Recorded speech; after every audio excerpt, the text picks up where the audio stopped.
Hello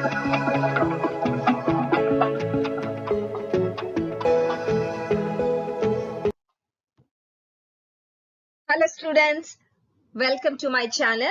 In this video, I am going to teach you various preparation methods of colloidal solutions, and also later we will learn purification methods for colloids. Okay students, so last class hope you have followed, and you have also noted down all the notes in which I have done many topics like introduction of colloids, differences, classification, and so on. Okay, so now this is a new class, so please take down a fresh new page and start right. First you listen and then you can note down the points in your notebook students. Okay, so here we see that the liofilic colloids can be easily prepared. It is just a simple method that we use for the preparation of a liofilic sol. So these can be prepared by just warming a solid with a liquid. So here the solid can be the dispersed phase and the liquid is the dispersion medium. And a small example I have given students, a simple example, starch with water. But coming to the liophobic colloids, we need to use some special methods for the preparation of liophobic colloids. First, I want to ask you a question. So, what are these liophilic and liophobic colloids? Can you just go back to the classification of colloids? Their third one, we have seen that basing on the interaction between dispersed phase and dispersion medium, there are two types of colloids. First one is liophilic and the second one is liophobic colloids. So just go back students, few seconds time I will give you, some 10 or 20 seconds time I will give you. Just go back and check the definition of liophilic and liophobic colloids.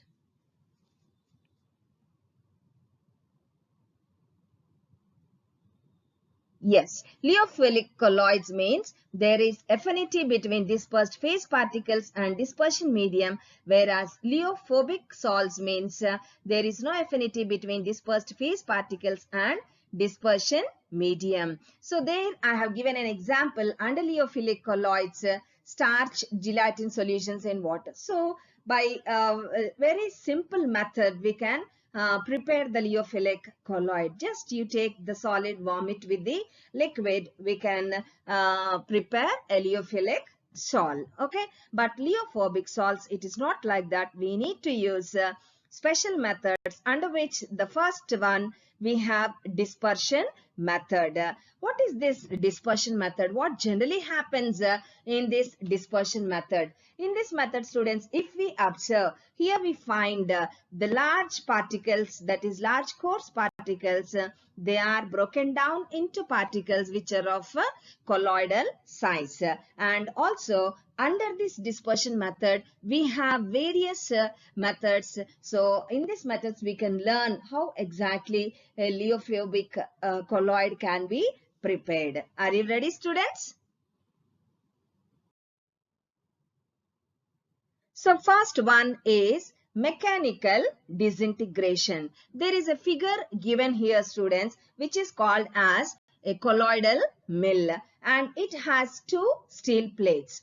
So what exactly is done in this mechanical disintegration? Here the substance is finely crushed and then it is mixed with the dispersion medium. So by doing this, what do we get? We get a suspension. Now this suspension is placed in between the two steel plates which are almost touching each other. That means which are almost close to one another. That means there will be a very small gap between these two steel plates of the colloidal mill, and the two plates will be rotating in opposite directions, and also students at a very high speed, that is 1000 revolutions per minute, they will be rotating in opposite directions.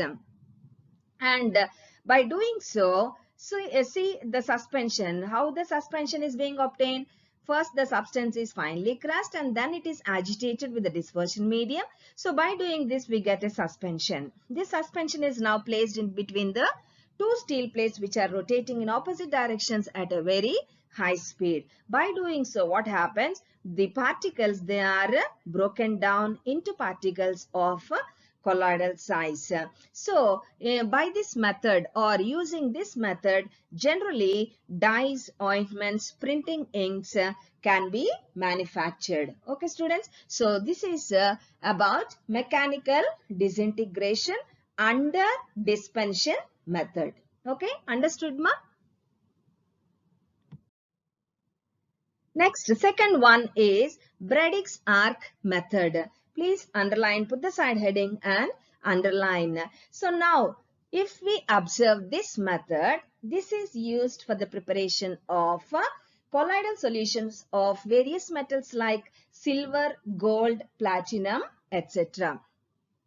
Okay, so previous method we have seen mechanical disintegration, and that method is used for the manufacture of dyes, printing inks, ointments, etc. Whereas in Bradig's arc method, this is used for the preparation of colloidal solutions of various metals like silver, gold, platinum, etc. Now, let us see how these are being prepared. You can see, students, two rods of the metal, for example silver, whose colloidal solution is to be prepared. Now these two metal rods, they are dipped in a vessel containing water as well as traces of an alkali. In the figure, are you able to see, students, the vessel in which there is water plus KOH. KOH is the alkali potassium hydroxide. Now in this vessel which is having water plus alkali, the two metal rods whose colloidal solution is to be prepared, they are dipped in. Now this vessel is further placed in another vessel having or containing ice. For what we keep in ice? In order to keep the vessel cold. Okay, so when an electric field is applied or when an electric arc is allowed to strike the two metal rods which are acting as electrodes, the first what happens? Metal converts into vapor which then condenses to form a colloid. So this is the way the colloidal solution of the metal is being prepared. Okay, students, understood? Are they not easy? Okay, I hope I am going, I'm going slowly that you can understand these methods clearly, students. Fine, ma? Next, third one is peptization. What is this peptization, students? In this process, what happens? A precipitate is generally converted into a colloid.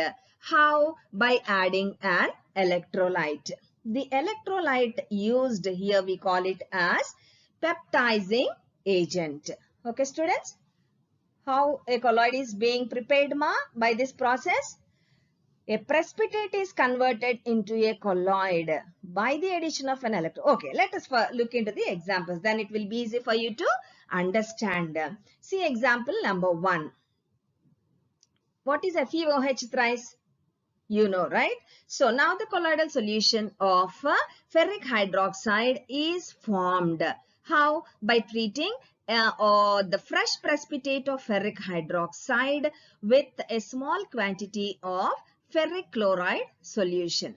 Okay, so below I have given the representation also. So now the precipitate of FeOH thrice is treated with smaller quantities of ferric chloride solution, by which we get the colloidal solution of FeOH thrice. This is called as peptization, and FeCl3 we call it as a peptizing agent. Okay. One more example also I have given, students. Colloidal solution of silver chloride is prepared by treating fresh precipitate of AgCl with the HCl. Have you understood, students? So these are the dispersion methods. Okay. So what is happening in the dispersion method, students? We have seen large particles are broken down into particles of colloidal size. Under dispersion method, we have seen three methods. First one is mechanical disintegration. Second one, Bradig's arc method. Third one is peptization. Clear, ma? Next, condensation or aggregation method. So what is this condensation method? Generally what happens is, in this method, the molecules, they condense together in order to give particles of colloidal size. Under this also we have various condensation methods. Let us look into these condensation methods by which we can prepare colloidal solutions. Okay students, ready? First one is oxidation. So what is this oxidation? Here we see that the colloidal solutions of non-metals, for example sulfur, can be prepared by using this method. So how this colloidal solution of sulfur is being prepared? Just by passing hydrogen sulfide into a solution of SO2. I have given the reaction also, students. Next, second one is reduction. In this method, the colloidal solutions of metals like silver and gold can be prepared. So how we can prepare colloidal solutions of metals like silver and gold? We take dilute solutions of silver chloride and gold chloride, and then they can be treated with stannous chloride. Okay, so this is about reduction. So oxidation, we can prepare, students, colloidal solutions of non-metals like sulfur. How? By passing hydrogen sulfide into a solution of sulfur dioxide. 2H2S plus SO2 gives 3S plus 2H2O. Coming to reduction, we can prepare colloidal solutions of metals like silver and gold. How? By taking dilute solutions of silver chloride and treating it with stannous chloride. Dilute solution of gold chloride, treating it with the stannous chloride. Understood, ma? Next. Third method is double decomposition. Here, and using double decomposition, we can prepare colloidal solutions of metallic sulfides. So how these colloidal solutions of metallic sulfides can be prepared by using double decomposition? For example, you take for example, if you need to prepare the colloidal solution of arsenic sulfide, it can be prepared by passing H2S through a solution of arsenic oxide. By doing so, we can prepare colloidal solution of arsenic sulfide. Again, students, double decomposition, we can prepare colloidal solutions of metallic sulfides. For example, colloidal solution of arsenic sulfide can be prepared using this method. How? We need to pass H2S gas through a solution of arsenic oxide. So As2O3, we call it as arsenic oxide, and plus H2S, we get the colloidal solution of arsenic sulfide. Okay, ma? This is about double decomposition. Next, fourth one is hydrolysis. Hydrolysis. So what type of colloidal solutions can be prepared under this hydrolysis? Colloidal solutions of hydroxides. You can underline, students, what all colloidal solutions we are preparing under each method. So under hydrolysis, you can underline colloidal solutions of hydroxides can be prepared by this method. How? We are preparing colloidal ferric hydroxide by boiling a solution of FeCl3. Okay, FeCl3 just by adding water. So that's what I have written here. By boiling the solution of FeCl3, boiling the solution of FeCl3 means FeCl3 plus water. When we are boiling, we get a colloidal solution of ferric hydroxide. Next, exchange of a solvent. So what is, see, this is quite interesting, students.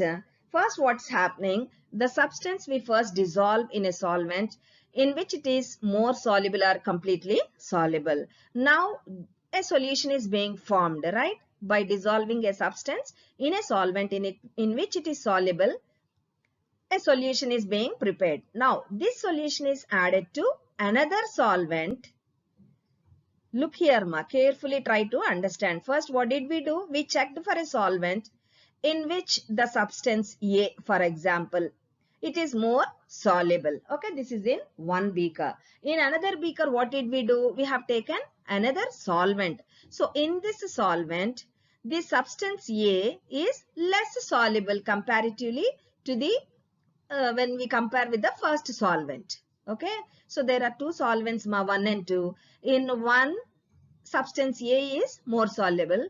In 2, substance A is less soluble. So in the first beaker, what did we do? We have dissolved the substance in solvent 1. So that way we prepared a solution. In beaker 2, what is there? The solvent in which substance A is less soluble. Now the solution from beaker 1 is added to the solvent in beaker 2. So what happens immediately? A colloidal solution can be prepared. Example also I have given. See, sulfur is more soluble in CS2 than in water. So CS2 is solvent 1, water is solvent 2, sulfur is substance A. Okay, so first we are preparing a solution by dissolving sulfur in carbon disulfide. Now this is being added to water, which is in the second beaker. Obviously, a colloidal solution of sulfur in water is being formed. This is about exchange of solvent. Okay, students, these are all the methods under condensation method or aggregation method. I hope you can easily learn the preparation methods by the notes or by the content which I have given here. Do you agree, students? Yes, 100%. Next, moving on to purification. So let's see how a colloidal solution can be purified. Students, generally sometimes what happens, the colloidal solutions may contain certain impurities. Generally, the impurities are electrolytes, and these electrolytes, how they can be removed, which the so-called impurities, how they can be removed from the colloidal solutions. Just by precipitating the colloidal solution, the impurities can be removed. Let us see the methods for purification.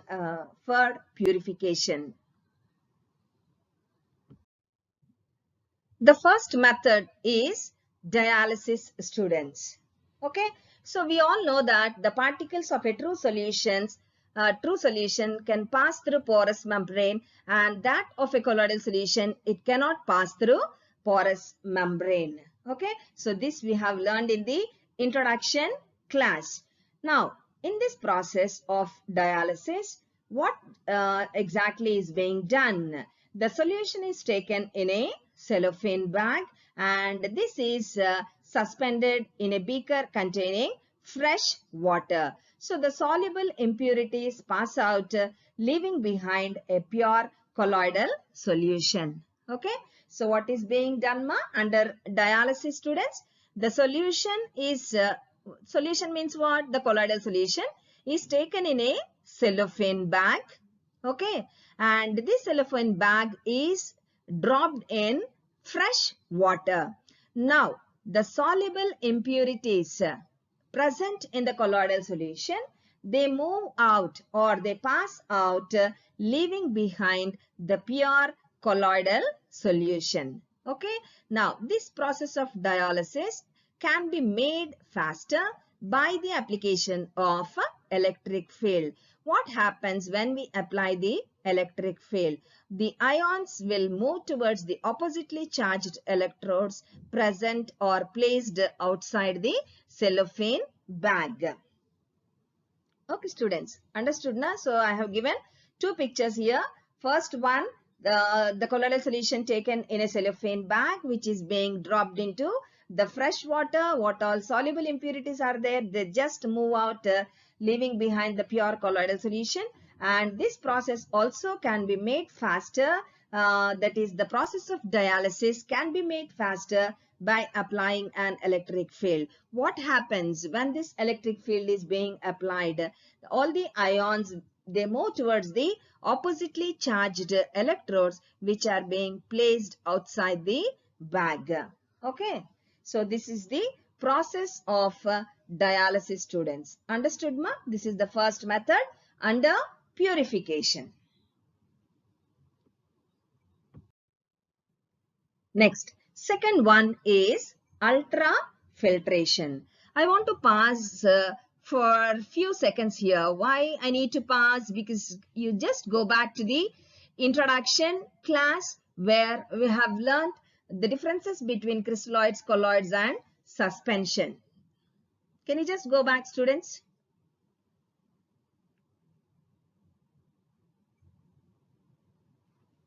Okay, second point. The name of the property is filterability. So what did we learn there under colloids? They can pass through ordinary filter paper and they cannot pass through ultra filter paper. Whereas coming to crystalloids or true solutions, the particles can pass through ordinary filter paper as well as ultra filter paper. Okay. Now, so what is this ultrafiltration? Here I have written the same here. The colloidal particles, they directly pass through a normal or ordinary filter paper. Now, if the pores of the ordinary filter paper, they are made smaller. Okay, colloidal particle, students, they can pass through ordinary filter paper, but they cannot pass through ultra filter paper. Now, if the pores of the ordinary filter paper, they are made still smaller. So how this can be done? How the pores of an ordinary filter paper can be made smaller? For example, we can soak the ordinary filter paper in a solution of collodion. What is this collodion? It is a solution of nitrocellulose in a mixture of alcohol and ether. Okay, so this is the solution of collodion, students. Now what are we doing? We are soaking the filter paper in a solution of collodion and it can be hardened by soaking in formaldehyde. Okay, so this way the pores of the ordinary filter paper can be made smaller.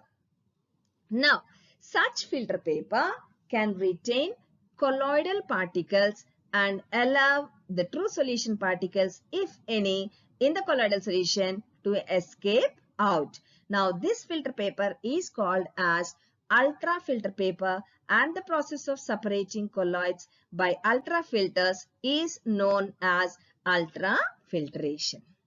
Okay, students. So, these are the methods. First one is dialysis and second one is ultrafiltration. So, these are the two methods under purification of colloids. Is this not easy for you, students?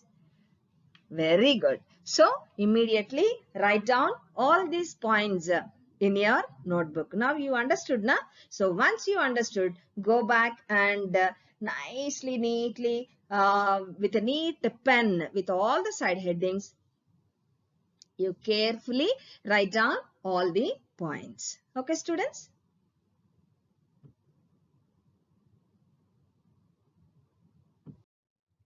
So this is all about preparation of colloids and purification of colloids. Okay, so stay safe, students, stay home and stay healthy, take good food. May God bless you all.